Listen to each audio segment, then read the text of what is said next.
What's up, fellow agents? It's your boy 0011 here, back at you with another recap and review of Agents of S.H.I.E.L.D., and this week's episode is simply called The Team. This week we open up with Daisy and Lincoln on the twin jet, and Daisy's on edge. Don't you have some kind of secret afterburner for that or something? We need to go faster. Coulson's team vanished halfway around the world, and we still have 2 more pickups to make. Wait, Coulson's team? Wouldn't that also be your team, Daisy? There's a little Easter egg of foreshadowing I missed the first time around. So we're off to pick up our secret warriors for their very first mission, and for poor Joey, the timing couldn't be worse. He was just heading home with his date when his secret agent watch hails a distress signal. Sorry, not tonight. Wait, really? Yo-Yo looks to be practicing her English, about to get on a bus. As she's getting on, her watch signals, so she tells her bus driver, never mind, I have another ride. Yes, she does, and it is sweet. I want a twin jet. What is Hydra? Daisy gets the team up to speed, well, as best she can. How'd he take the plane? Don't know. What's the base's layout? Don't know. How many soldiers? Don't know. Daisy admits they don't know much. Ha, no shit. But reminds them that these are friends that have put their lives on the line for each of them. So the team's in. Okay, when do we land? Daisy and Lincoln share a look that lets us know there will be no landing. And as they're putting on their parachutes, Joey is nervous, saying he's never done this before and hopes he doesn't accidentally melt his own chute. Yeah, that would suck. Davy gives a little pep speech saying for one reason or another we have all been given a gift. Let's put them to good use. And Daisy hits the sky. We then open with Hive and Malik meeting up with Jaira, and the scowl Malik gives Jaira is pure evil. We find out that Jaira has taken the plane but was outnumbered, so he got off and sent a team in to subdue our fellow agents. Yeah, good luck with that. May is in really rough shape after a fight with Jaira and has to be helped along by the team. Not a good spot to be in when one of your big guns is out of commission. They're holed up in a storage closet, and Max says the hatch won't hold for long. Fitz, find me something that'll keep these guys at bay. Ha, all those superstars in one room, and you know it's Fitz you look to for a way out. You already know it's a done deal. Boom! And enter our secret warriors. Find our team and report back. They split up, and while in the elevator, Yo-Yo and Joey are talking about what they were doing when they got the call. And you just got out of the car and left? Yep, I'm the worst. I just love how they're on their first mission breaking into a Hydra base, and he's just nonchalantly talking about Blue Ball and his date. I don't know if he popped a pill on that date, but he sure looks high as hell this entire episode.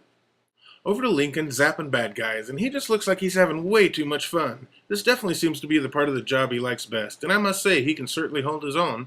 He beat the crap out of those Hydra soldiers. I've got Malik. Back to our cornered agents, and Fritz has a plan. Psst, of course he does.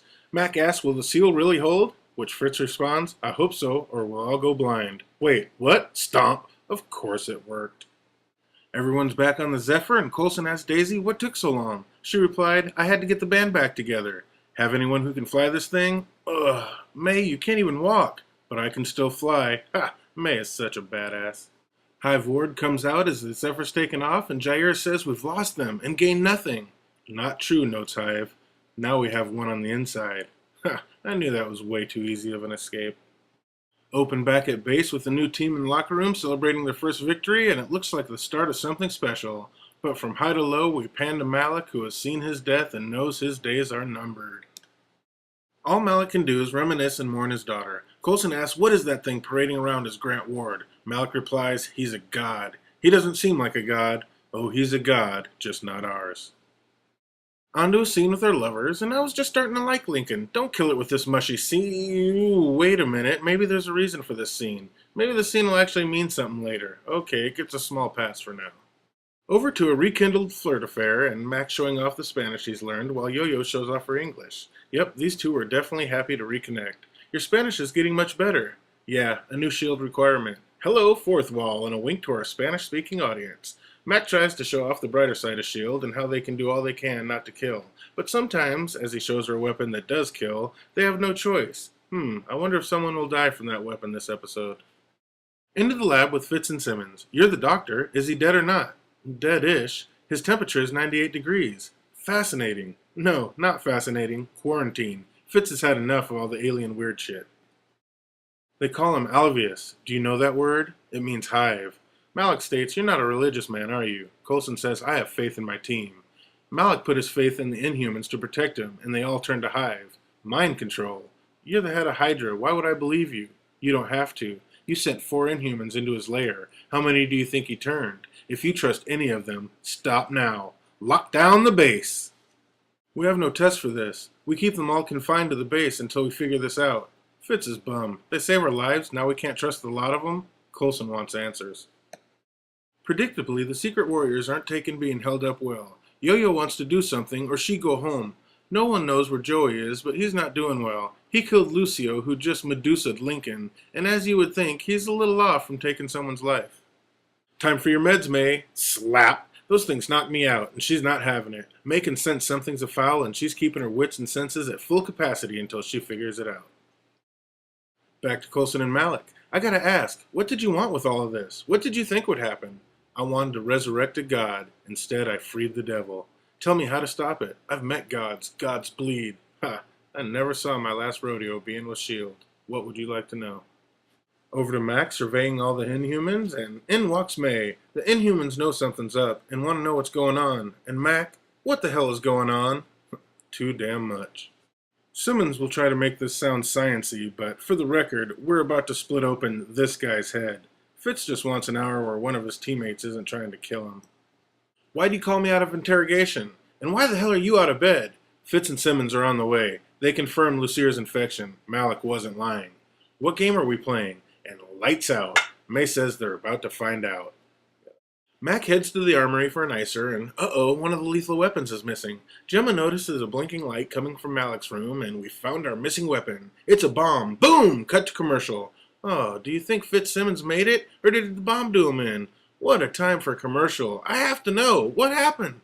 We're back, and Fitz and Simmons are still alive. Phew, that was a close one. What happened? Malik's door was open, but he was already dead. We need all Inhumans to the Commons area, and that's an order. Hive can sway Inhumans, and you may have all been exposed. Sway? Like mind control? Understandably, none of the Inhumans want to be locked up. We saved your asses, and this is how you treat us? Arguing ensues, and Daisy ends up tricking them all into isolation. Coulson says they know who's been exposed, and they found the orb in his locker. Lincoln. Wait, no, I didn't do this. We can't take a chance on any more Inhumans coming in contact with Hive. I'm sorry, Daisy, but we have to keep you in quarantine, and I have to disband your team for the time being. Cut to Fitz and Simmons alone, and wait, could this be it? Is it really going to happen? Aw, they're kissing, and what? Fitz stops? What are you doing? He says he's sorry and didn't mean to push too fast, and Gemma says it's been 10 years, and she started wasting time. And back to making out. Nope, Fitz decides he'd rather crack jokes. Such a cute relationship. Over to Lincoln in isolation, and Daisy shows up. Daisy, I didn't do it. I didn't betray the team. Wait, how did you get out of your cell? Daisy, what did you do? We then flash back to the lair, and we see it. It was Daisy who was infected by Hive. Kinda saw that one coming. Daisy goes rogue, steals the orb and a bunch of Terrigen crystals, then tremors the shit out of the S.H.I.E.L.D. base, trapping our agents in the rubble. I told you Daisy's been rubbing me the wrong way lately, and now it's solidified. Daisy has gone to the other side. It's time to take her down. So yeah, all in all, it was a pretty good episode. On a scale of 1 to 10, I guess I'd give it about a 7. It's going to be fun to watch where it goes with the new Secret Warriors and what happens with them. Looks like next week we got Ward and Daisy hooking back up, so who knows what's going to happen.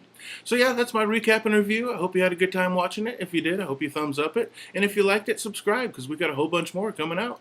So that's my video. Until next week, 0011, Agent out.